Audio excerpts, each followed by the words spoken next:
অভ্যুত্থানের যেহেতু কোনো কাঠামোগত কোনো ঘোষণাপত্র কোনো পরিকল্পনা ছাড়াই একটা অভ্যুত্থান হয়েছে, চেয়েছিল 6 জন মন্ত্রীর পদত্যাগ, সেখানে তো পুরো মন্ত্রিপরিষদই পদত্যাগ করেছে, সরকারি পদত্যাগ করেছে। ওয়েস্টিনে বা 300 ফিটে হাঁসের মাংস নিয়ে বুধ হয়ে থাকলে এরকম কিছু ভুল হতেই পারে। এখন তাদের নিজেদের নানান রকমের ব্যর্থতা আছে, নানান প্রশ্ন সামনে আসছে, সেগুলো ঢাকার জন্য এগুলো বলছেন। অমরত্ব দিয়েছেন এইভাবে, বলছে জামায়াত ইসলামী যতদিন বাংলাদেশে থাকবে ততদিন আওয়ামী লীগ থাকবে। লড়াই তাদের আসলে লড়াই করতে হয়, জীবন দিতে হয়। কোনো কোনো সময় তারা জিতে, বেশিরভাগ সময় তো ধরেন এই লড়াইগুলি পরাস্ত হয়। 5 বছর 10 বছর 20 বছর ধরে মানুষ লড়তে থাকে। তারপরে এইবার দেখেন আমরা কতদিন পরে এত বড় একটা আশার জায়গায় আসছিলাম, বিরাট সম্ভাবনা।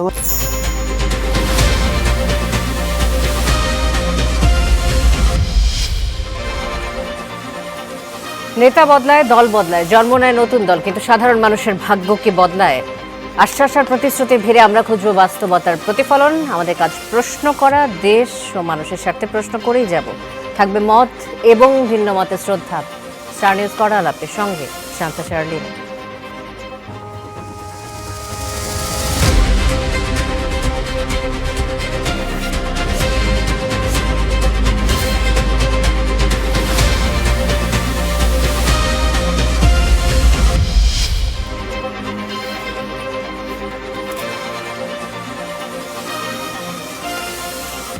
দর্শক, আজ কড়া আলাপে আমাদের সাথে স্টুডিওতে রয়েছেন 3 জন সম্মানিত অতিথি। শুরুতেই তাদের সাথে পরিচয় করে দিতে চাইবো।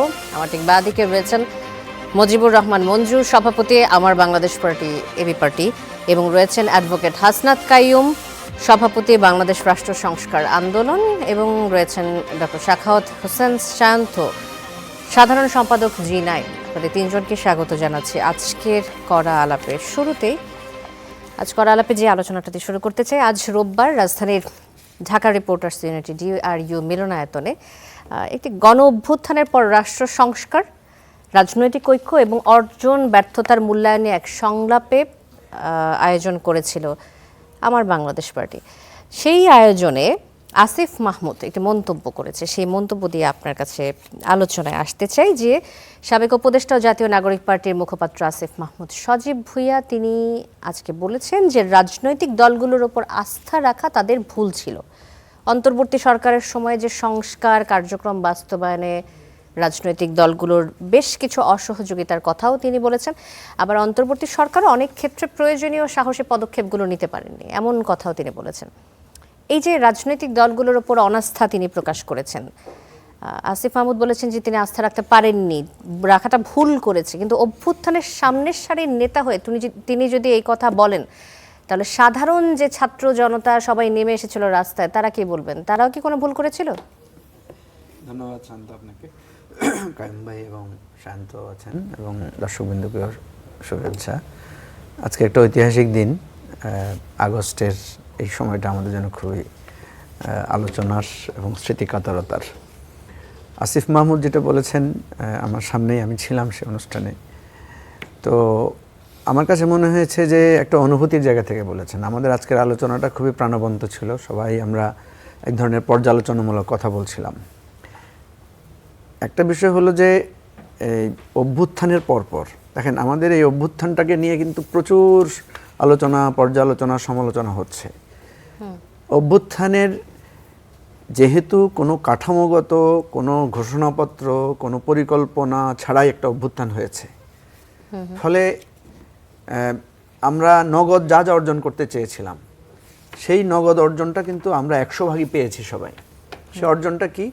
যেমন ধরুন, আন্দোলনটা শুরু হয়েছিল প্রথম হচ্ছে কোটা দিয়ে, যে কোটা নিয়ে একটা অবৈধ রায় দিয়েছে আদালত, সেই রায়টা বাতিল করতে হবে। এটা কিন্তু 22 তারিখেই দাবিটা আদায় হয়ে গেছে।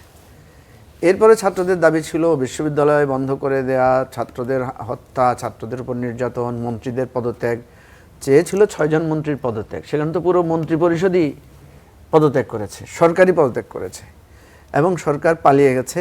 শুধু সরকার না, সরকারের যত চেলা চামুন্ড ছিল মোটামুটি একটা অধিকাংশ অংশই তারা দেশ ত্যাগ করেছে বা আত্মগোপনে চলে গেছে। এখন এরপরের যে প্রত্যাশাটা, যে রাষ্ট্র কি আবার আগের জায়গায় ফিরে যাবে, আমরা এত রক্ত দিলাম, পরিবর্তনটা কেন হবে? সেখানে আপনি দেখবেন প্রথম দুটো বিভাজন তৈরি হয়েছে। রাজনৈতিক দলগুলোর মধ্যে একটা পক্ষ বলছিল যে আমরা যেহেতু এত বড় অভ্যুত্থান করেছি, সুতরাং আমাদের প্রথম কাজ যেটা হবে সেটা হচ্ছে আমাদের এই হত্যাকাণ্ডের বিচার করতে হবে, রাষ্ট্রের মৌলিক যে সংস্কারের আলাপগুলো ছিল সংস্কারটা করতে হবে এবং নির্বাচন করতে হবে। মানে কথাটা ছিল এরকম, বিচার সংস্কার তারপর নির্বাচন। কারণ সংস্কারবিহীন যদি নির্বাচন হয় তাহলে আমরা কিন্তু আবারও পুরানো কাঠামো, পুরানো নির্বাচন ব্যবস্থার মধ্যে ঢুকে যাব। কিন্তু দেখা গেল যে সরকারের নানা ধরনের কার্যক্রম, নানা ধরনের অসামঞ্জস্যতা, নানা কারণে বিএনপি যে দলটা ছিল সবচেয়ে শক্তিশালী বড় দল, তারা বলছিল যে না, সংস্কারের দায়িত্ব পার্লামেন্টের, সংস্কার এই ধরনের একটা সরকার কেন সংস্কার করবে, সংস্কার সংবিধান বদলানো এগুলো হচ্ছে মানে পার্লামেন্টের দায়িত্ব, সুতরাং নির্বাচন দেন, নির্বাচিত পার্লামেন্টই সংস্কারগুলো করবে। তো এত এই যে দ্বিমতের মধ্য দিয়ে মূলত প্রথম আমাদের মধ্যে মত পার্থক্যের সূচনা হয়। তারপরও এত কিছুর মধ্যেও সরকার কিন্তু 11টা সংস্কার কমিশন করে, সকল রাজনৈতিক দল সেই সংস্কার কমিশনে আমরা আমাদের মতামতগুলো দেই। সেই প্রেক্ষিতে প্রায় 84 বা 88টার মতো সুপারিশ নিয়ে একটা জাতীয় ঐকমত্য কমিশন হয়। সেখানে আলোচনা করতে গিয়ে আমরা দেখলাম যে সেখানেও একটা মত পার্থক্য তৈরি হয়েছে। সেই মত পার্থক্যগুলো হচ্ছে বিএনপি আপনার কয়েকটা বিষয়ে তারা নোট অফ ডিসেন্ট দিয়েছে। আমি সংক্ষেপে বলি আপনাকে। তো নোট অফ ডিসেন্টের বিষয়টা যেহেতু বিএনপি দিয়েছে, আমরা সাপোর্ট করি নাই, সেটার প্রেক্ষিতে কথা আসছিল যে আমরা জনমত নিব, এবং 2 বা 3টা কারণেই গণভোটটা নেওয়া হয়েছিল। একটা হচ্ছে যেহেতু আমরা রাজনৈতিক দলগুলো আলোচনা করেছি, সাধারণ মানুষের মতামত জানা দরকার। দ্বিতীয় হচ্ছে যেহেতু মৌলিক জায়গাগুলোতে বিএনপি নোট অফ ডিসেন্ট দিয়েছে, আমরা জনগণের মতামতটা নিব।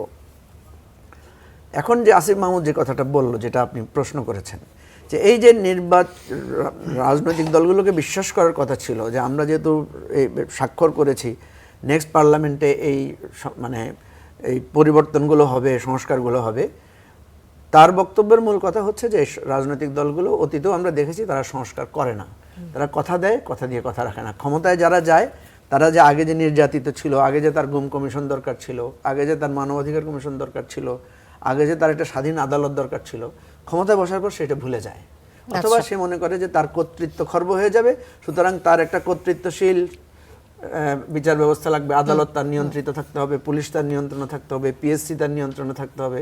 এবং এখানে কায়েম ভাই আছেন, জানেন যে আমরা যখন ঐকমত্য কমিশনে আলোচনা করছিলাম, তখন এক পর্যায়ে বিএনপি নেতারা এটাও বলছিলেন যে আপনারা সরকারকে তো দুর্বল করে ফেলতে চাচ্ছেন, দুর্বল সরকার করতে চাচ্ছেন। আমরা বলেছি যে হ্যাঁ, আমরা তো দুর্বল সরকারই করতে চাচ্ছি, মানুষ সবল থাকবে। সরকার যদি সবল হয়ে মানুষের উপর অত্যাচার করে, আমরা তো সেরকম সরকার চাই না।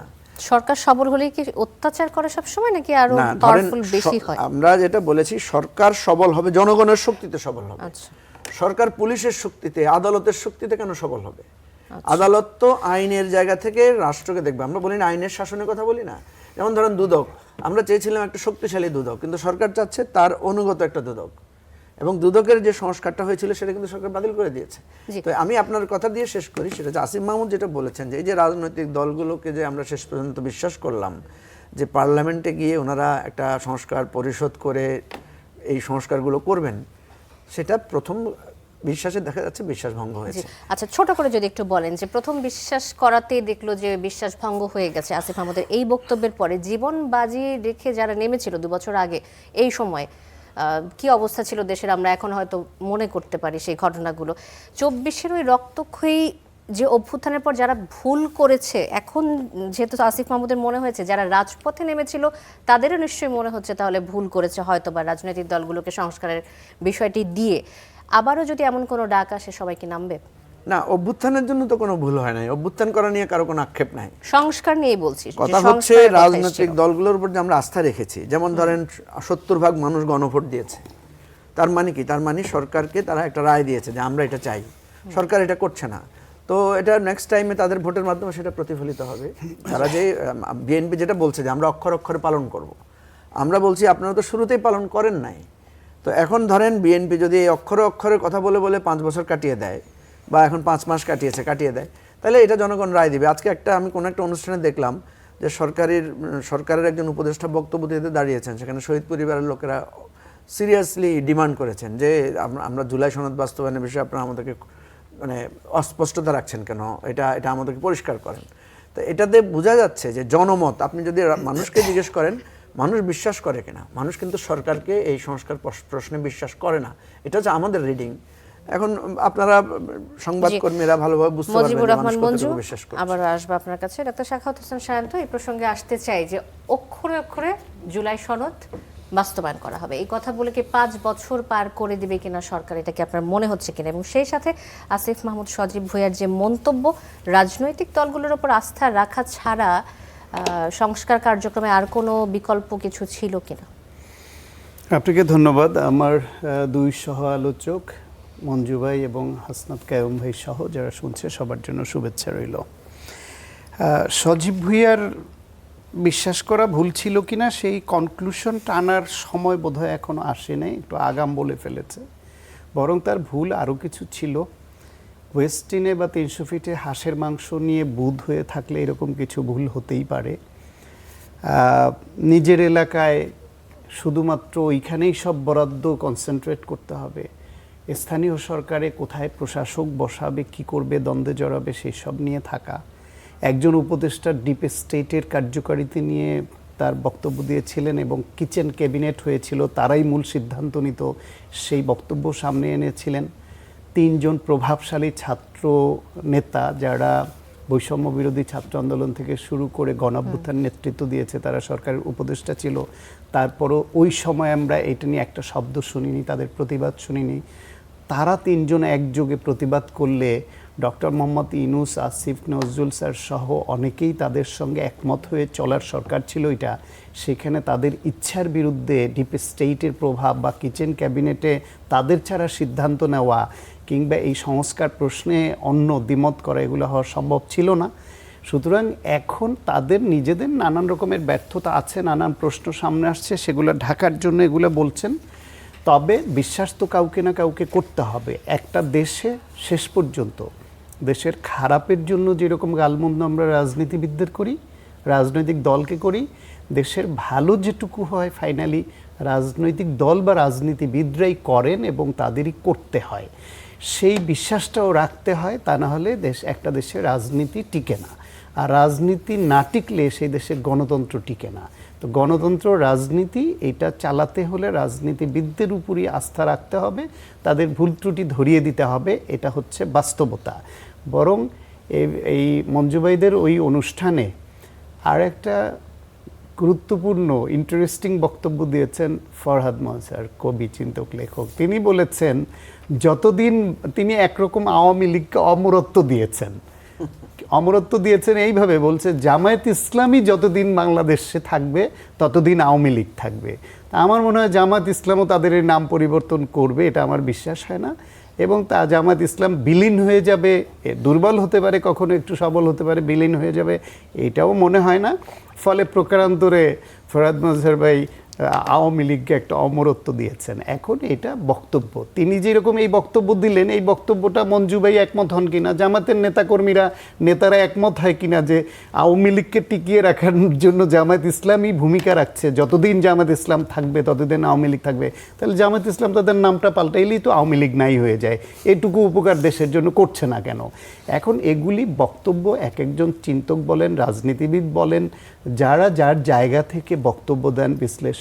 সজীবের বক্তব্য এখন এটা মনে হচ্ছে 2 দিন পর আবার অন্য কথা মনে হলো, অন্য বক্তব্য দিবেন। কিন্তু তার এই যে এখন যে হতাশাটা, সে হতাশার কথা যে ব্যক্ত করলো, ভুল তো এটাও হতে পারে যে এই ছাত্ররা একটা প্রেশার গ্রুপ হিসেবে যদি থাকতো, রাজনৈতিক দল না করে, তাহলে রাজনীতিবিদরা আরও অনেকখানি যেরকম চাওয়া, তাদের চাওয়াটা মূল্যায়ন করতে হয়তো বাধ্য হতো। যেই এই ছাত্রদের একটা অংশ বৈষম্য বিরোধী ছাত্র আন্দোলন থেকে গণঅভ্যুত্থানের ছাত্রদের নেতৃত্বে এখানে তো বিশাল মাস ছিল। প্রাইভেট ইউনিভার্সিটির সেই ছাত্ররা কোথায়? যখন এই 5 জনকে ডিবি অফিসে নিয়ে ভাতের হোটেলে খানাপিনা দেওয়া শুরু করলো এবং স্টেটমেন্ট করাতে বাধ্য করছিল যে তারা এই আন্দোলন, তারা সমঝোতায় আসছে। বিভিন্ন বিশ্ববিদ্যালয়ে, আমি তখন জেলে বসে তখন খবর রেডিও শুনছি যে বরিশাল বিশ্ববিদ্যালয়ের সমন্বয়ক বলছে যে তারা আন্দোলন উইথড্র করছে, সরকারের সঙ্গে সমঝোতা হয়ে গেছে। ময়মনসিংহ বিশ্ববিদ্যালয়ের, কৃষি বিশ্ববিদ্যালয়ের সমন্বয়ক ঘোষণা দিচ্ছে আন্দোলন আর থাকছে না।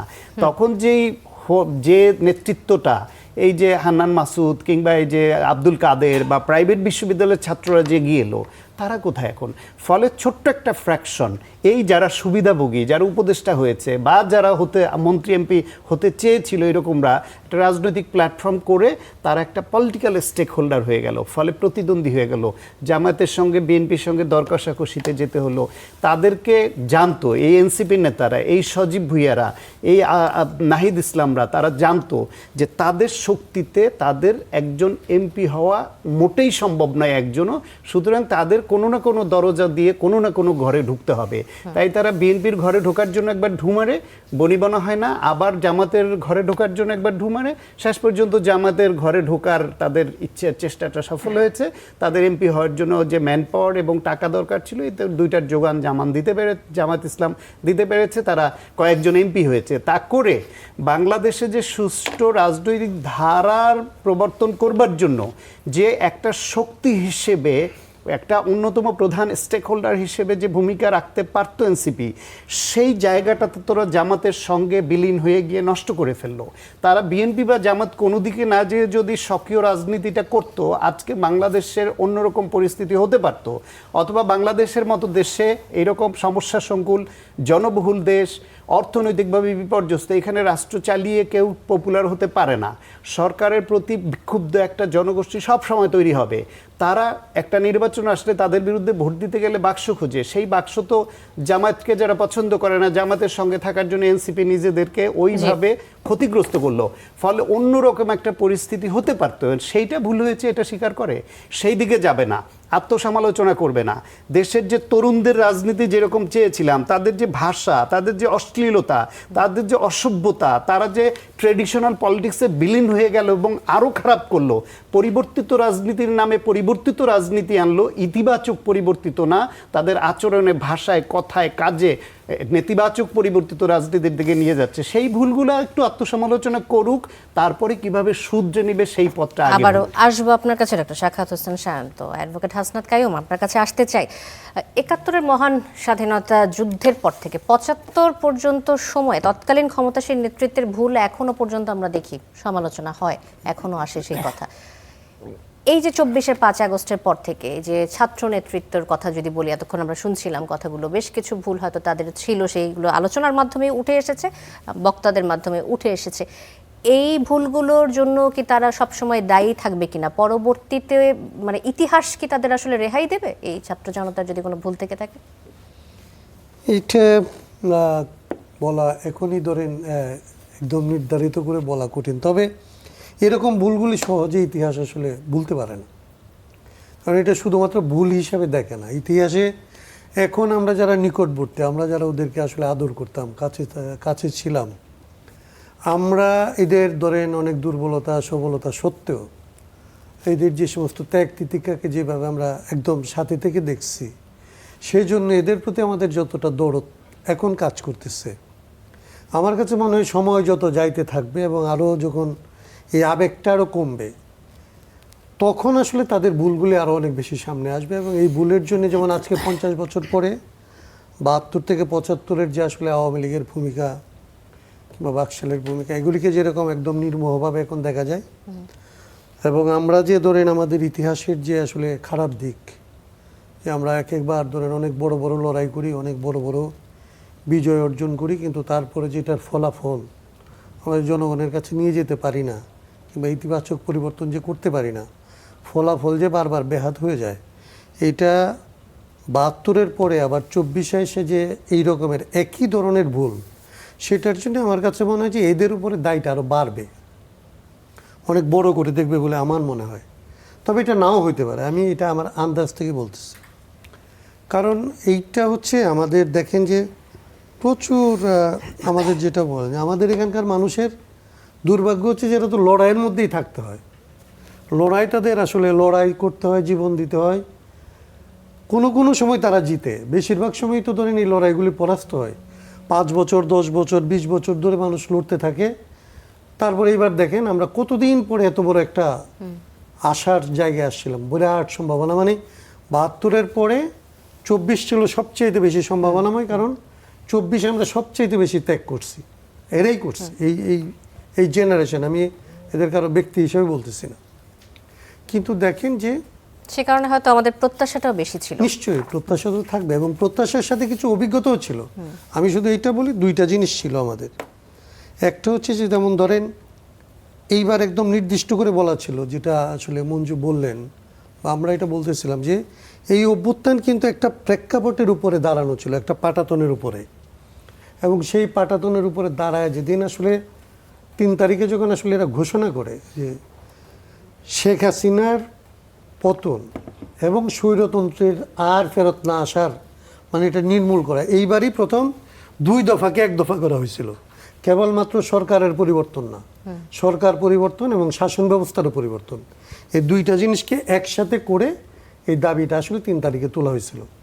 একটা অংশ আমরা পাইলাম যে আসলে সরকারের পতন হলো, কিন্তু শাসন ব্যবস্থার যে পরিবর্তনটা হওয়ার জন্যে সায়ন্তের সাথে আমি অনেকাংশে একমত, যে আমরা যেই ধরনের পরিবেশের মধ্যে যেইভাবে জিনিসটা করতে পারতাম, আমরা আমি অনেকটা আসিফের সাথে একমত, রাজনৈতিক দলগুলিও আমরা আসলে যথাযথভাবে এটাকে কাজে লাগাইতে পারি নাই, সরকার কাজে লাগাইতে পারে নাই। আর যাদের উপরে জাতি ভরসা করছিল তারা হয়তো ধরেন অভিজ্ঞ না, কিন্তু তাদের উপরে আসলে জাতির একটা ভরসা ছিল যে এরা আসলে এই যে আমরা যারা নেতৃত্ব হিসাবে আগে আসলে এক ধরনের জাতির সামনে ধরেন কি বলা যায়, যে আমাদের ক্রেডিবিলিটি হারাই ফেলছিলাম, তারা আমাদেরকে বিশ্বাস করতেছিল না, আমাদেরকে রিপ্লেস করার জন্য কিন্তু এই ছাত্রদের উপরে তারা ভরসা করছিল। যাদের উপর এই জাতি ভরসা করেছিল 2 বছর আগে, তারা ভরসা এই 2 বছরে আপনি এখন যখন পেছন ফিরে তাকান এবং এখনকার অবস্থা দেখেন, আজকের দিনে এসে সাধারণ মানুষের আস্থা কি আছে তাদের উপর? না, সেটা তো তখনই নাই করে ফেলছে। আমি বলি যে শেখ মুজিবের সাথে তাদের একটা মিল আছে। শেখ মুজিবুর রহমান 72 সালে আসলেন 10ই জানুয়ারিতে, ধরেন 72 সাল শেষ হলো না, তার পুরো জাতি তার উপরে নেতৃত্ব দেওয়ার জন্য বসে ছিল।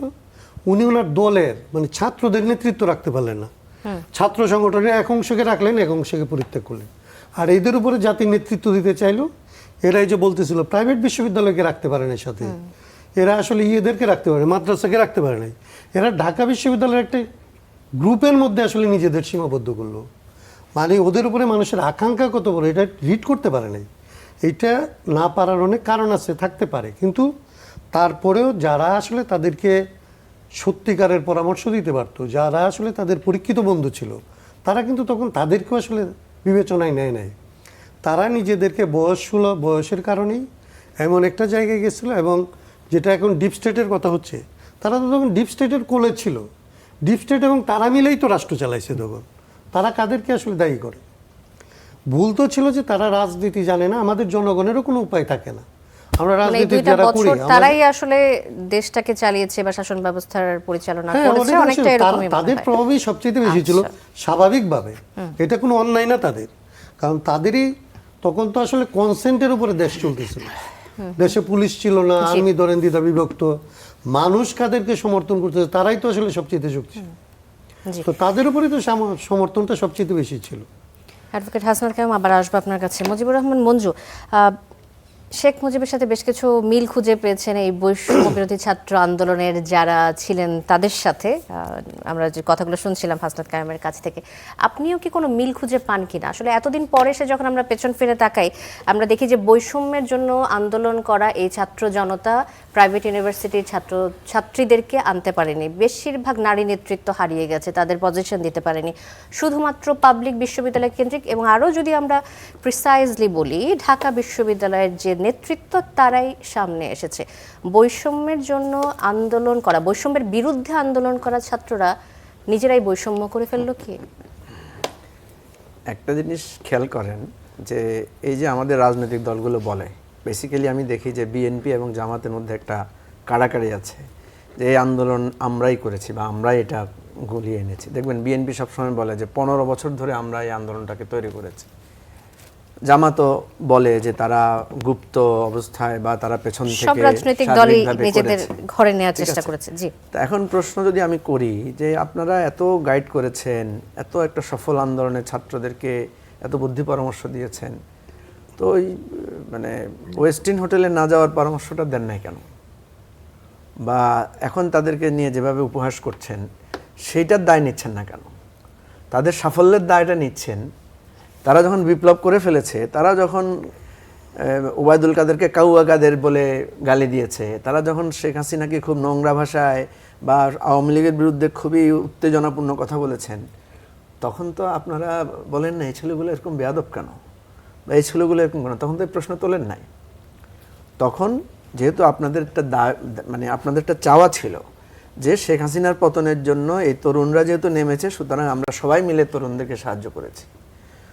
সুতরাং একটা জিনিস মনে রাখতে হবে যে তরুণরা নেমেছিল বলেই দেখেন বিএনপির প্রায় 400-র উপরে মানুষ বা আরও বেশি হবে জীবন দিয়েছে এই আন্দোলনে, জামাতেরও প্রায় 300-র উপরে 350-400-র মতো জীবন দিয়েছে ওনাদের ডাটা অনুসারে।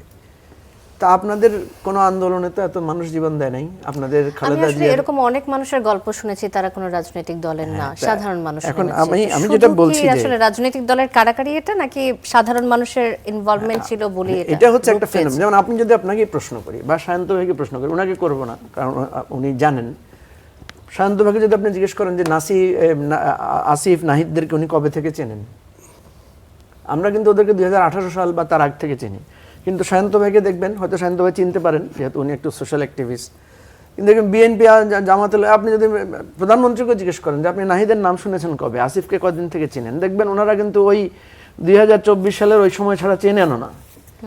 ঠিক আছে, তাহলে আপনি বোঝেন যে এই ছেলেগুলো কিন্তু একটা অর্গানিক পলিটিক্স, একটা রাজনৈতিক রাষ্ট্র সংস্কারের চিন্তা অনেক আগ থেকে করেছে। ওরা নানা ধরনের স্টাডি সার্কেল করেছে, নানা ধরনের অ্যাক্টিভিজম করেছে, কিন্তু ওদের কিন্তু সংগঠন তৈরি হয় নাই। আপনি দেখবেন ওরা ছাত্র শক্তি নামে একটা সংগঠন করেছে, খুবই ছোট একটা সংগঠন।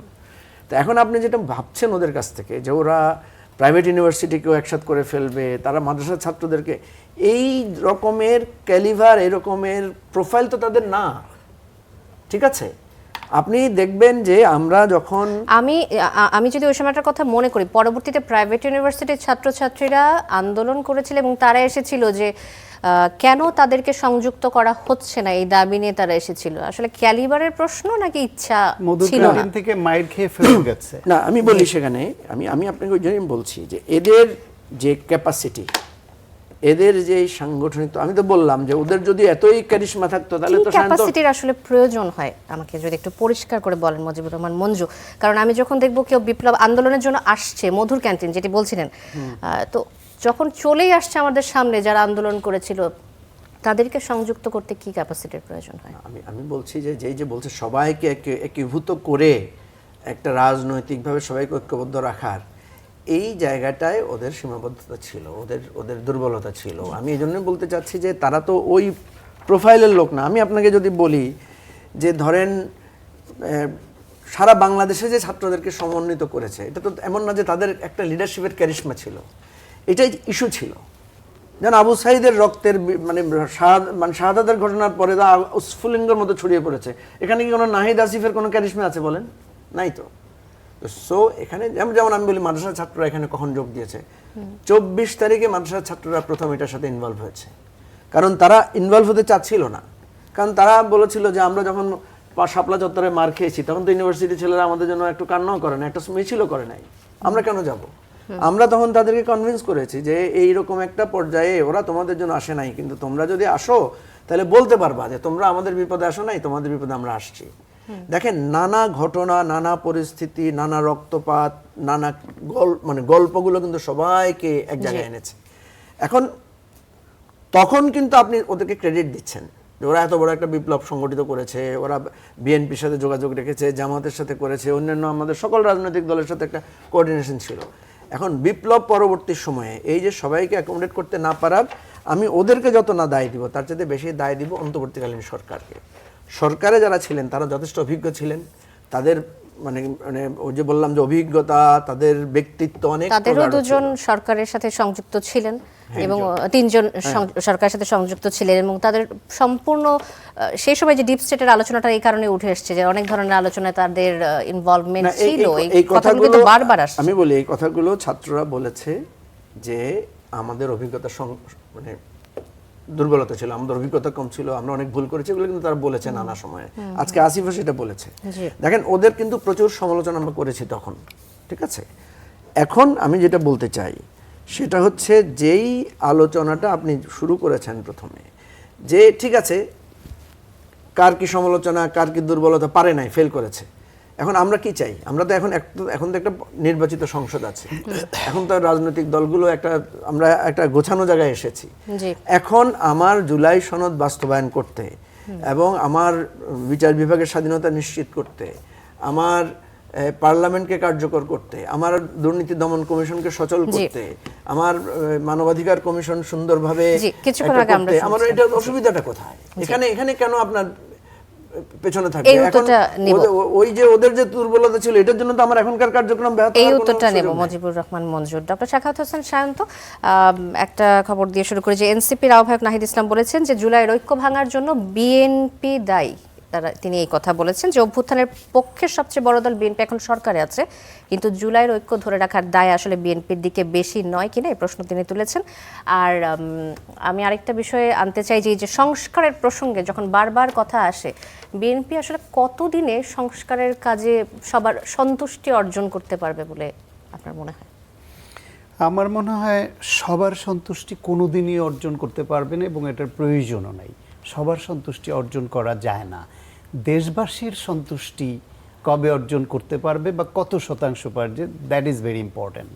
বিএনপি পর্যায়ক্রমে তারা যে কথাগুলো দিয়েছে, ম্যাডাম খালেদা জিয়ার নেতৃত্বে ভিশন 2030 হয়েছিল, তারই জিস্ট এবং আরও কিছু প্লাস করে সমমনা দলদের মতামত নিয়ে রাষ্ট্র মেরামতের 31 দফা হয়েছিল, এবং আরও এক্সটেন্ডেড পর্যায়ে সব দলের সঙ্গে জুলাই গণঅভ্যুত্থানের পরে এসে এই জুলাই সনদ হয়েছে, এবং যেখানে বিএনপি যেগুলোতে একমত হয়েছে, নোট অফ ডিসেন্টগুলো বাদ দিলেও, এই তিনটাকে এক জায়গায় সাজাবে। পাশাপাশি তাদের নির্বাচনী একটা ম্যানিফেস্টো আছে, সেটার গুরুত্বপূর্ণ পয়েন্টগুলো বিএনপির উচিত এগুলো অ্যানালাইসিস করে প্রায়োরিটি বেসিসে যে 1 বছরের মধ্যে কোনগুলি করব, 2 বছরের মধ্যে, 5 বছরের মধ্যে কোনগুলি করব, সেটা করে জাতিকে জানানো এবং সেই অনুসারে একটা একটা করে কাজ করে দেখানো। তাহলে বিরোধী দলের কাজ বিরোধিতা করা, তারা বিরোধিতা করবে, তারা মনে মনে সন্তুষ্ট হইলেও মুখে সন্তুষ্ট হবে না, এটা দেশের রীতি। কিন্তু জনগণ তো অন্তত সন্তুষ্ট হবে যে হ্যাঁ, গুম কমিশনটা একটা কার্যকর গুম কমিশন হয়েছে, মানবাধিকার কমিশন একটা কার্যকর মানবাধিকার কমিশন হয়েছে। যারা আমরা বিরোধী দলে থাকতে যেই মানবাধিকার হরণের প্রতিবাদ করেছি, যাদের রিপোর্টের উপর ভিত্তি করে এখন তারা রিপোর্ট দিলে যেন আমরা না বলি যে এটা কাগজের রিপোর্ট। আপনি বলতে চাচ্ছেন যে এই জিনিসগুলো হবে, সংস্কারগুলো হবে, এগুলো হবে বলে আমি প্রত্যাশা করি। আচ্ছা, মজিবুর রহমান মঞ্জু কিছুক্ষণ আগে বলছিলেন যে এই সংস্কারগুলো হতে হতে কি 5 বছর পার হয়ে যাবে কিনা, আমি আপনাকে প্রশ্নটা করেছিলাম। সংস্কারগুলো হতে হতে 5 বছর পার হয়ে যাবে কিনা তার থেকে আমি আরো স্পষ্ট করে বলি, 5 বছরে এই সব সংস্কার সম্ভবই হবে না। মেজরিটি যেগুলো গুরুত্বপূর্ণ সেগুলি কত দ্রুত করতে পারে, যেমন সংবিধান সংশোধনের যে কমিটি করেছে, তারা জুলাই সনদে যে বিষয়ে বিএনপি একমত হয়েছে সেগুলো যেন খুব দ্রুততম সময়ে নেক্সট কয়েকটা অধিবেশনে সংশোধন করে দেখায়। সুতরাং এটা একটা। দুদক, বিচার বিভাগীয় সচিবালয়, মানবাধিকার কমিশন, গুম কমিশন, এরকম গুরুত্বপূর্ণ প্রতিষ্ঠানগুলো যেন একটু নিরপেক্ষভাবে গঠন করে দেখাতে পারে। এইরকম কিছু মোটা দাগে হলেই আমার মনে হয় দেশবাসী অনেক হ্যাপি হবে যে অর্জন অনেকক্ষণ হয়েছে। বরং আমি মঞ্জুবের দু একটা কথা একটু আপত্তি তুলে রাখি, যে এই তরুণদের গালিগালাজ নিয়ে আমি একটু কথা বলেছি, খুব সামান্যই বলেছি, খুব বাজেভাবেও বলি নাই। তারপরে ওটা কাউন্টার মঞ্জুবের দিতে হলো, যেহেতু যে তারা আগেও বলতো হাসিনাকে গালি দিয়েছে, ওবায়দুল কাদেরকে কাউয়া কাদের বলেছে, তখন আমাদের খারাপ লাগেনি। তখন খারাপ লাগেনি কারণ হচ্ছে গিয়ে ওবায়দুল কাদের এবং শেখ হাসিনার মতো বা হাসান মাহমুদের মতো বা ডাক্তার মুরাদের মতো ওই রকম পর্যায়ের অসভ্য ইতর রাজনীতিবিদ বাংলাদেশে আগে পরে খুব কমই এসেছে।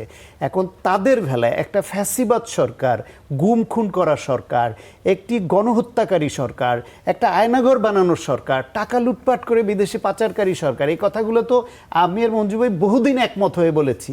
সেই সরকারের ব্যাপারে যে ভাষা প্রয়োগ করবে, আপনি যদি 5 মাসের একটা সরকারের প্রধানমন্ত্রী তার পরিবার বা অন্য মন্ত্রীদের বেলা, ওই দলের বেলায় বা ছাত্রদল যুব দলের বেলায় একই ভাষা প্রয়োগ করেন, এইটা কি কোনোভাবে সাপোর্ট করবে না?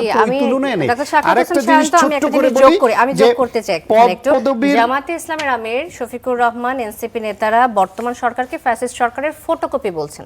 তো আপনি যে কথাটি বলছিলেন সেটির উত্তর মনে হয় এখানেই আছে, যে ফটোকপি হিসেবে আখ্যায়িত করা হচ্ছে বলেই তাদেরকে এ ধরনের শব্দ চয়ন করা হচ্ছে তাদের বিরুদ্ধে। এটা জামায়াত ইসলামের হতাশার একটা প্রতিফলন, কারণ তারা একটা ফেক একটা ওয়েব তৈরি করতে পেরেছিল কোনো গোষ্ঠী যে তোমরা ক্ষমতায় চলে আসবা, কিন্তু বাস্তবতা হচ্ছে জামায়াত ইসলাম হাইয়েস্ট 18টা আসন পাওয়া দল। আওয়ামী লীগের ভ্যাকুম তৈরি হওয়ার ফলে, ওরা বিদায় হওয়ার ফলে যে পরিস্থিতি তৈরি হয়েছে, অবধারিতভাবে জাতীয় পার্টি ইলেকশন করতে দিচ্ছে না, অবধারিতভাবে প্রধান বিরোধী দল হবে সেটা সত্য, কিন্তু তাই বলে ক্ষমতায় চলে আসার মতো এরকম হবে এটা কোনো বোকাও বিশ্বাস করা উচিত ছিল না। যেটা জামাত বিশ্বাস করে বসেছিল সেটা হোঁচট খেয়েছে। তারপরে তারা বিরোধী দল এসেছে, এতদিন ধরে একটা হাইপ তুলেছিল, অনেক বিদেশি ডিগ্রিওয়ালা বিশ্ববিদ্যালয়ের প্রফেসর ব্যারিস্টার কত কি মেধাবীরা এই দলে নাকি সন্নিবেশ ঘটেছে, কিন্তু তাদের যে বিরোধী দলের কার্যক্রম, তাদের বক্তব্য দেখেন, তাদের কাজ দেখেন, তাদের এমপিরা ওই তাদের নেতারা একটা বাইসাইকেল তো অনুদানের বাইসাইকেল নিয়ে যায়, এমপি মেয়ের নামে 2বার টাকা লেখে 20,000 টাকার লোভ সামলাতে পারে না, তাদের এমপি যে একটা নাবালিকা মেয়েকে নিয়ে যে ঘটনা ঘটায়, এই সমস্ত মিলে এই দলটা এতটা একটা ডিপ্রেশনে পড়েছে যে এই হতাশা থেকে এইসব কথা বলা ছাড়া আর কোনো কারণ দেখি না।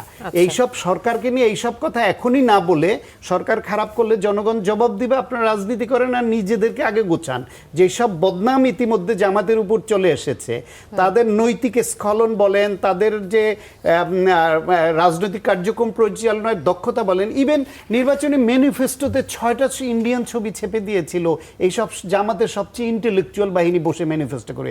তখনই বুঝে ফেলেছি জামাত ছাত্র শিবির নিয়ে একসময় একটা ফেক আওয়াজ তুলতো না, তাদের কী সব বাহিনী আছে, তাদের নেতাদের ফাঁসি দিলে এই করলে উলট পালট করে ফেলতে পারে পুরো রাষ্ট্র ব্যবস্থা, এগুলো ফেক একটা আবহ তৈরি করেছিল। ঠিক এখনও জামায়াতের মধ্যে মেধাবী এই সেই কত কিছু আছে বলে যে গানগুলো তারা শুনিয়েছে এগুলো সব ফেক গান। সুতরাং তাদের নিজেদের ভিত্তি অত্যন্ত দুর্বল।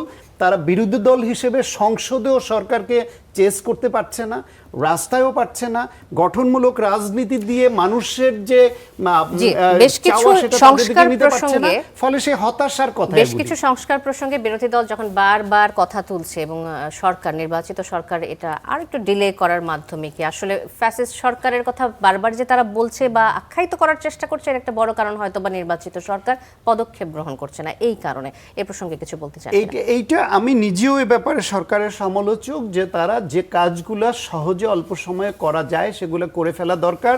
ইন্টারিম গভর্নমেন্ট অনেকগুলো বিষয়ে তারা বিভিন্ন রকম মতামত নিয়ে একটা ফ্রেমওয়ার্ক তৈরি করে রেখেছে, আপনি শুধু সেখান থেকে প্লাস মাইনাস করবেন। হ্যাঁ, গুম কমিশনের এটুকু আমার গ্রহণযোগ্য না, এটুকু হলে ভালো হয়, বিরোধী দলের সঙ্গে আলাপ করুক, সংবাদ মাধ্যমে আলোচনা উঠুক, স্টেক হোল্ডাররা আলাপ করুক, মানবাধিকার সংগঠনগুলো মতামত দেখ, তারপরে করে ফেলেন।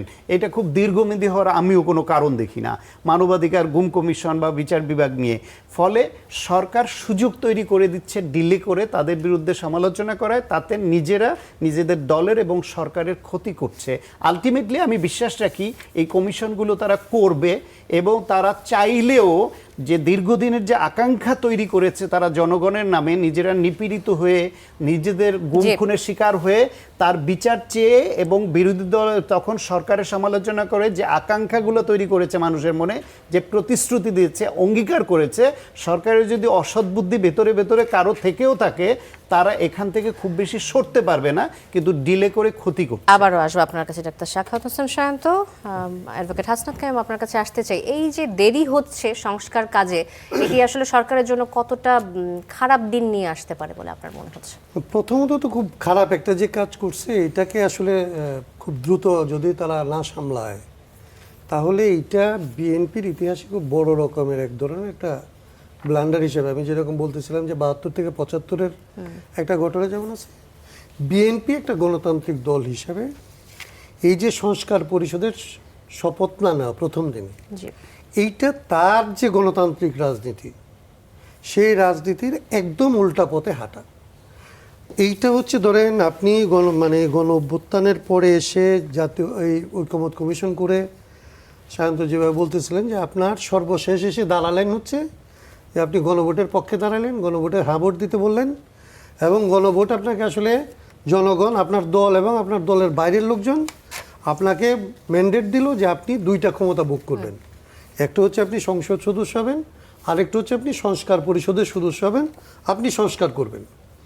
আপনি সংস্কার পরিষদের সদস্য না হওয়ার জন্যে প্রথমত যখন আপনি এটা না করেন তার মানে হচ্ছে আপনি জনগণের ভোটাধিকারকে আর জনগণের ভোটের রায়কে আপনি অমান্য করেন। একটা গণতান্ত্রিক দল হিসাবে কোনোভাবে বিএনপি কোনো অজুহাতে কোনো দোহাই দিয়ে গণতন্ত্র এবং এই ভোটকে না মানা, এই দুইটাকে আসলে মিলাতে পারে। জি এইটা হচ্ছে তার জন্য সবচেয়ে বড় ব্লান্ডার। এটা তাকে ইতিহাসে তার ভবিষ্যতে সারা জীবন তাকে আসলে ভোগাবে। জি আরেকটা প্রসঙ্গ নিয়ে আসে বিভিন্ন আরেকটা 1 মিনিট বলি আমি। আরেকটা হচ্ছে যে সংবিধান সংশোধনের ছাড়া যে সংশোধনগুলি ধরেন অধ্যাদেশ আকারে ছিল গুম কমিশন থেকে, তবে সবচেয়ে মানুষ গুম হয়েছে কাদের? বিএনপি। ক্রস ফায়ারে বামপন্থীদের পরেই বিএনপি। তো সেই জায়গায় আপনি যে এই জায়গাগুলিকে যে আপনি আরো ভালো করবেন, অসুবিধা তো নাই। ক্রসফায়ারে বামপন্থীদের সংখ্যা বিএনপির থেকে বেশি। না আমি বলছি বামপন্থীরা এবং বিএনপি। ও আচ্ছা, বামপন্থী হচ্ছে শেখ মুজিবের আমলে। না শেখ মুজিবের আমলেও না, মানে এই যে এই সময়ও ধরে না, যদি মানে ওই সময়টা বামপন্থীদের তো এত বেশি ক্রসফায়ারের ঘটনা কম। না যে বামপন্থীদেরকে আপনারা উগ্র বলেন আর কি, উগ্র বামদের। আচ্ছা, না বামপন্থীদের তো দুইটা অংশ আছে। স্ট্যাটিস্টিক্স বলে বিএনপির হাইয়েস্ট, জামাতের সেকেন্ড হাইয়েস্ট, এবং তারপরে আপনার ওই ক্রসফায়ারের কথাটা বলছি। হ্যাঁ, ক্রসফায়ারিং এক্সট্রা জুডিশিয়াল এটা ডাটা ধরেন। আচ্ছা যাই হোক, বিএনপি যে ধরেন বিএনপি জামাত, এরাই বিএনপি জামাত বাম, মানে যে বামদেরকে উগ্রবাম বলে প্রচলিত মিডিয়া।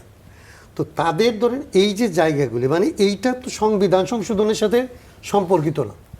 এই সংশোধনগুলি হচ্ছে আসলে রাষ্ট্রীয় আইন কানুন সংশোধনের ব্যাপার, এবং এই সংশোধনগুলি করা হয়েছে। আপনি এর চাইতে ভালো আইন আনেন না। এর চাইতে ভালো করতে হলে আপনি এটাকে বজায় রেখে এর সংশোধনী আনতে পারেন। আচ্ছা, কিন্তু আপনি এটাকে বাতিল করে দেয়া, কিংবা আপনি ধরেন টেলিকমিউনিকেশন আইনের 97, যেখানে আসলে সার্ভেলেন্সের ব্যাপারটা 18টা সংস্থা একটা মানুষকে সার্ভেলেন্সের আন্ডারে নিতে পারে, সেইটাকে ধরেন অন্তর্বর্তী সরকার তার অনেক ব্যর্থতা আছে, কিন্তু এগুলিকে ধরেন কতগুলো জায়গাকে তারা সংশোধন করছিল। সেইটাকে আপনার বাতিল করার তো দরকার নেই। আপনি এটা রেখে যদি তারপরে কোনো সংশোধন করতে চান করেন।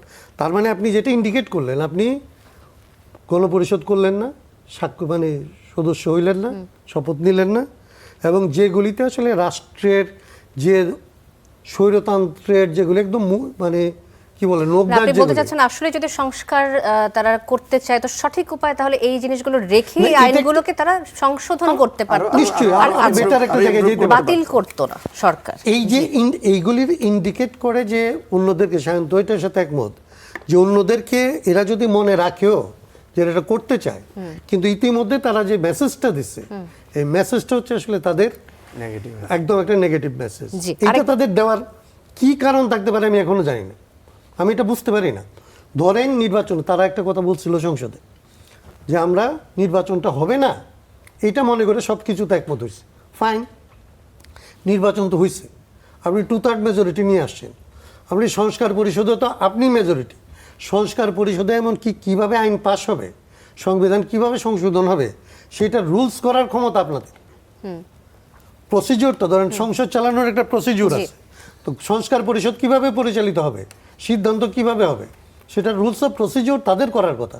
তাদের এটা অ্যালার্জি কেন আমি এটা বুঝতে পারি না। জি, আরেকটা প্রসঙ্গ নিয়ে আসি। বিভিন্ন গণমাধ্যমে খবর প্রকাশিত হয়েছে, আপনারা নিশ্চয়ই দেখেছেন, যে বেনজির আহমেদ সংযুক্ত আরব আমিরাতে জামিন পেয়েছেন এবং সাবেক আইজিপি বেনজির আহমেদকে ফিরিয়ে আনা ইস্যুতে আরব আমিরাত সরকারের সাথে আলোচনা চলছে, এমনটা জানিয়েছেন পররাষ্ট্র প্রতিমন্ত্রী শামা ওবায়দ। তিনি দাবি করেছেন শীঘ্রই এনে বিচার কাজ সম্পন্ন করা হবে। হাসনাত কায়ুম, এই প্রসঙ্গে আপনার কাছে একটু জানতে চাই যে সাবেক আইজিপি বেনজির আহমেদকে পার পেয়ে গেল কিনা, তার জামিনের খবর কি আসলে এই ইন্ডিকেশনই দেয় কিনা? এটা তো খুবই দুর্ভাগ্যজনক। মানে আমি মনে করি যে এটা আমাদের স্বরাষ্ট্র মন্ত্রণালয়কে তো ধরেন এমনিতে খুব চৌকস মনে করি, আমি তাকেও খুব চৌকস লোক মনে করি, কিন্তু ল ফার্ম ধরেন অ্যাপয়েন্টেড হলো কবে? আজকে উনি কেন জানতে হয় যে আসলে তার জামিন হয়ে গেছে? তার আগে আসলে জামিন বিরোধিতার ক্ষেত্রে আমাদের ল ফার্মের কি ভূমিকা ছিল? ল ফার্ম নিয়োগই দিছে মনে হচ্ছে একদিন আগে। এবং এই গভর্নমেন্টের সাথে যেহেতু ধরেন এক্সট্রাডিশন চুক্তি নাই, তাইলে তার সাথে আসলে সরকার এখানে আসলে আলোচনা লাগবে। সেই জায়গাটার ব্যাপারে বেনজিরের মতো একজন মানে কুখ্যাত, এবং এখানকার অনেকগুলো ক্রসফায়ার, অনেকগুলো গুম, অনেকগুলো খুন, অনেকগুলি পাচার, তার সমস্ত কিছুর এক ধরনের প্রায় যদি 10 জন মানুষের তালিকা করেন, আমার মনে হয় বেনজির একজন আসবে। তো তার মতো একজন লোক ধরা পড়ার পরে এত ডিলে ডালা কেন, মানে এই রকমের মানে পার পাইতে দেওয়ার এটা কেন, এটা আমি বুঝতে পারি না।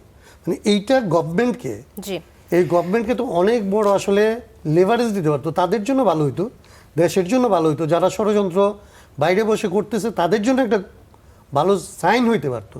কিন্তু এটা আমি এটা শুধুমাত্র ব্যর্থতা এইটুকু আমার কাছে মনে হচ্ছে না। অ্যাডভোকেট হাসনাত খান, ধন্যবাদ আপনাকে। মুজিবুর রহমান মঞ্জু, একই প্রসঙ্গে সাবেক আইজিপি বেনজির আহমেদকে ফিরে আনার ব্যাপারে সরকারের গাফিলতি আপনি দেখেন কিনা? সরকারের শুধু গাফিলতি না, আমি তো অবাক হচ্ছি যে আমি আজকে যে এই স্টেটমেন্টগুলো পড়লাম, স্বরাষ্ট্রমন্ত্রীর স্টেটমেন্ট পড়লাম, দুদকের স্টেটমেন্ট পড়লাম, আমার কাছে যেটা মনে হয়েছে সরকার যে কথাগুলো বলছে সত্য বলছে কিনা আমার সন্দেহ। যেমন আপনি জানেন যে যখন বেনজিরের গ্রেফতারের খবর আসলো তখন বলা হয়েছিল যে এটা দুদকের মামলায় আপনার ইন্টারপোলের রেড নোটিশের ভিত্তিতে তাকে গ্রেফতার করা হয়েছে। সরি, যদি দুদকের মামলায় উনি গ্রেফতার হয়ে থাকেন তাহলে তো তখনই তো ওখানে একটা ল ফার্ম বা লয়ার সেখানে এঙ্গেজ করার কথা। আজকে এসে স্বরাষ্ট্রমন্ত্রী বলছেন যে ল ফার্ম এঙ্গেজ করা হয়েছে, এবং ওনার যে ধাঁচে উনি জবাবটা দিয়েছেন এখানে এক ধরনের অস্পষ্টতা আছে এবং যথেষ্ট সন্দেহ করার। উনি বলছেন আমি সচিবকে ফোন করেছি, সচিবকে বলেছি যে ওখানে ল ফার্মদের খবর নেওয়ার জন্য। আপনি দেখেন আমাদের দুদক বলছে যে তাদের কাছে কোনো তথ্য নাই, পুলিশ বলছে পুলিশের কাছে কোনো তথ্য নাই। আমি একটা পত্রিকার এই জাস্ট আপনার এখানে আসার আগে একটা পত্রিকার রিপোর্ট দেখলাম যে অলরেডি বেনজির বের হয়ে গেছে, তার সাথে তাদের যেই সোর্স তারা বলছে যে বেনজিরের সাথে তাদের কথাও হয়েছে। একটা আসামি আপনার দুদকের মামলায় আপনার ইন্টারপোলের নোটিশের ভিত্তিতে গ্রেফতার হয়েছে, আপনি ল ফার্ম এঙ্গেজ করেন নাই, বের হয়ে যাওয়ার পরে বলছেন ল ফার্ম এঙ্গেজ করেছি, এবং আপনার কাছে কোনো তথ্য নাই। একটা পত্রিকা রিপোর্ট দিচ্ছে যে বেনজির অলরেডি বের হয়ে গেছে, তার মুক্তি হয়ে গেছে। এখন বলছেন যে আমরা তার বেল ক্যান্সেলেশনের জন্য আমরা সেখানে ল ফার্ম এঙ্গেজ করেছি। সুতরাং এখানে আমার কাছে মনে হচ্ছে এটা আমাদেরকে একটা মানে ধোঁকা দেওয়া হচ্ছে। অ্যাকচুয়ালি বেনজিরের ইস্যুতে সরকারের তেমন কোনো সিগনিফিক্যান্ট কোনো মুভ ছিল না, এটা আমার ধারণা। এটা যদি কেউ ভুল প্রমাণ করতে পারে আমি খুশি হব এবং আমি এটা মেনে নিব। এটা খুবই আপত্তিকর একটা ইনফরমেশান যে এইরকম একটা সেন্সিটিভ টাইমে, এবং কাইয়ুম ভাই একটু করে বলেছেন যে বেনজিরকে আপনি তালিকা করলে তো শীর্ষ পর্যায়ের তালিকায় আসবে তার নাম।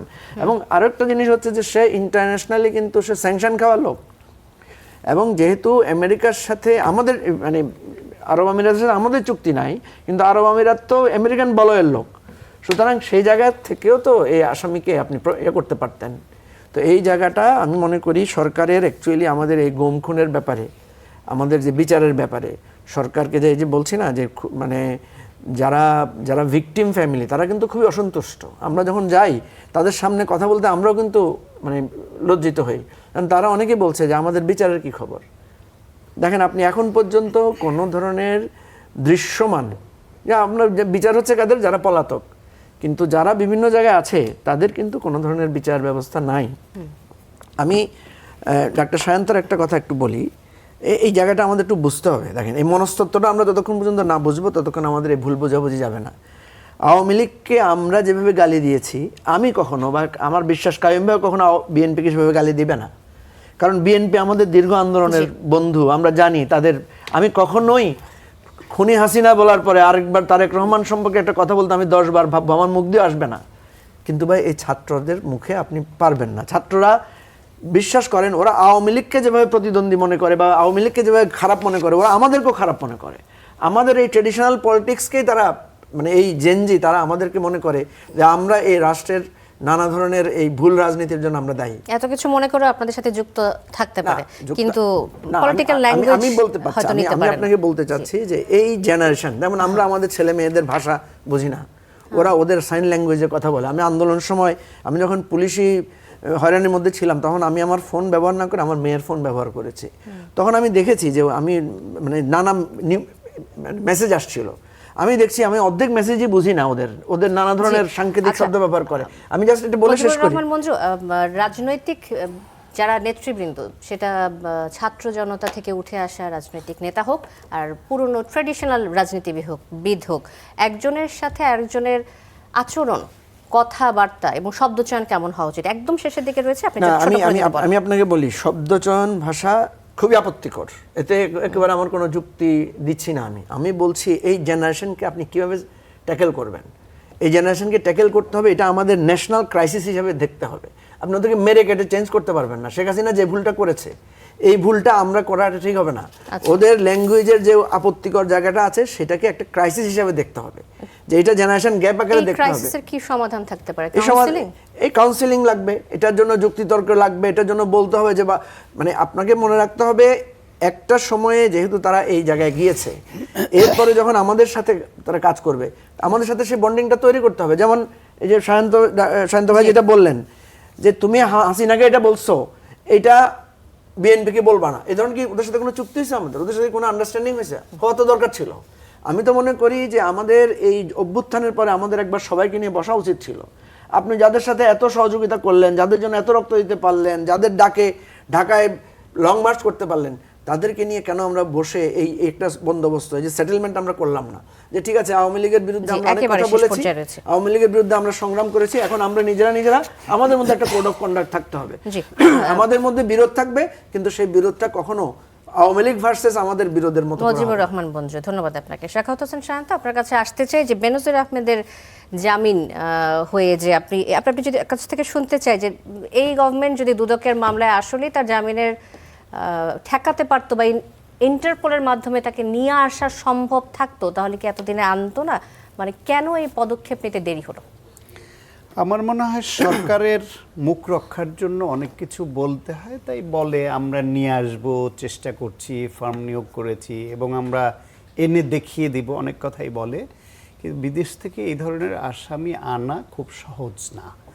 বেনজির আহমেদের 7টা দেশের পাসপোর্ট আছে। বেনজির আহমেদের বিরুদ্ধে যেসব অভিযোগ উত্থাপিত হয়েছে তা বাংলাদেশের প্রচলিত বিচারে তার মৃত্যুদণ্ড হওয়ার মতো, রায় হওয়ার মতো আইন আছে। পৃথিবীর যেসব দেশে মৃত্যুদণ্ড নিষিদ্ধ করা আছে সেই সব দেশ যে বিধানে তাদের দেশে কোনো নাগরিক অবস্থান করলে তাকে ফেরত দিলে মৃত্যুদণ্ড হতে পারে তাদেরকে দিতে চায় না। এই সংকটে আওয়ামী লীগও পড়েছিল, অনেক আসামিকে আনতে তাদের সাংঘাতিক বেগ পেতে হয়েছে এবং কোটি কোটি টাকা, শত কোটি টাকা ব্যয় করতে হয়েছে কাউকে আনতে।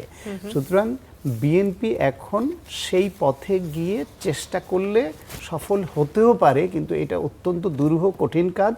সেই হিসেবে ওইখানে তার জামিন যেটা হয়েছে, তার মানে একেবারেই আমাদের আশা ছেড়ে দিতে হবে তা না, চেষ্টা চালিয়ে যেতে হবে, কিন্তু এটা খুব দুরূহ একটা কাজ। ধন্যবাদ ডক্টর শাখাওয়াত হোসেন শান্ত, অ্যাডভোকেট হাসনাত কাইয়ুম এবং মজিবুর রহমান মঞ্জু, আপনাদের তিনজনকেই কড়া আলাপে আসার জন্য। দর্শক, শেষ করছি কড়া আলাপ। অনেক ধন্যবাদ এতক্ষণ সাথে থাকার জন্য।